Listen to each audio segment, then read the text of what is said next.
3 years of its first flight, the Eagle has broken multiple records. It takes back all 8 time-to-climb records from the MiG-25, the very fighter it had initially been designed to beat. With performance levels like these, other countries are quick to express interest in acquiring F-15s. Israel is the first foreign power allowed to buy it, and the experience of one Israeli pilot soon proves how durable the F-15 can be. Captain Zvi Nadavi experiences a pilot's worst nightmare when a training exercise goes horribly wrong.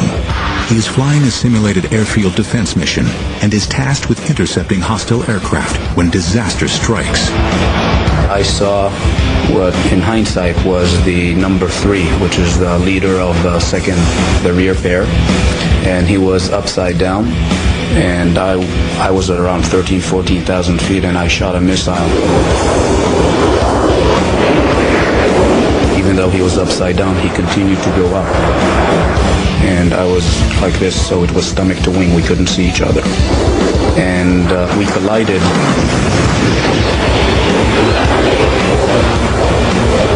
Big commotion, big bang. The A4 basically fireballed immediately. And I found myself with maybe 30 degrees nose down attitude, and the aircraft was spinning.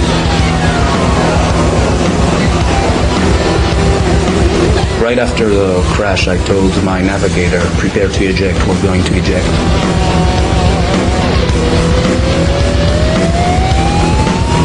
I opened afterburner, which is a totally opposite instinct when you're spinning towards the ground.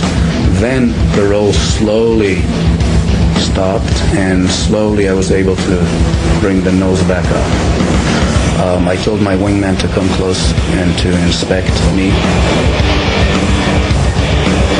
There was a huge spray of fuel that was being drawn out of the wing, and it basically camouflaged what was going on there. Nadavi survives the mid-air collision. He is 10 miles out from the nearest airfield and hopes to still land safely. But the pilot cannot see what has happened behind the spray of leaking fuel. His F-15 has been so badly damaged in the collision that he is flying on just one wing.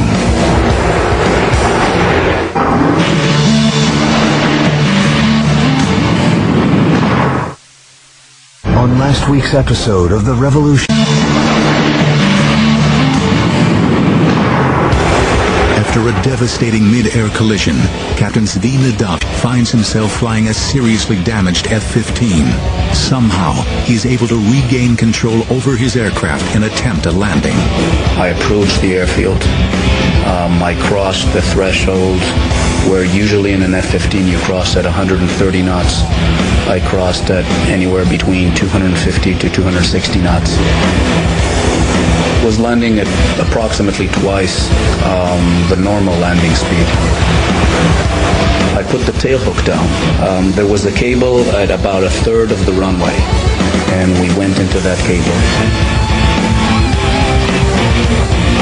But because of the speed, the hook is not built for those speeds, and the hook basically tore off the airplane.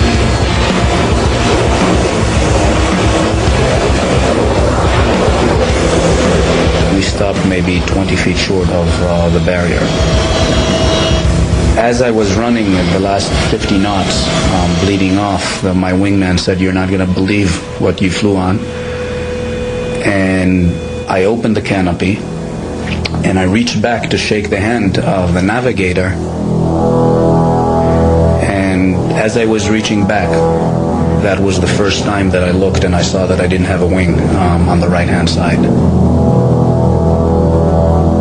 It's highly likely that if I would have seen it clearly, I would have ejected, because it was obvious you couldn't really fly an airplane like that. I don't think any other aircraft could have taken that amount of damage or that portion of its flight surfaces removed and continued to bring us home safely.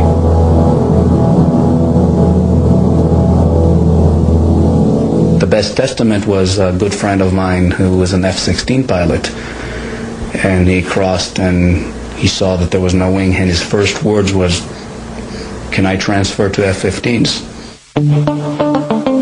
It should be aerodynamically impossible for an aircraft to fly with one wing missing. McDonnell Douglas sends a team to investigate the incident. Their first inclination was it was a taxiing accident. It couldn't happen in air in the airplane. And only when they later went to analyze it and said, okay, the F-15 has a very wide body, and you fly fast enough, then you're like a rocket, then you don't need wings. The Eagle has done the impossible. If a pilot can land an F-15 with just one wing, the plane should be able to endure unimaginable punishment on the battlefield. But nobody can tell at this stage how well the Eagle will perform against the dreaded MiG-25. The first good look at the MiG-25 came when a Russian pilot, Viktor Belenko, defected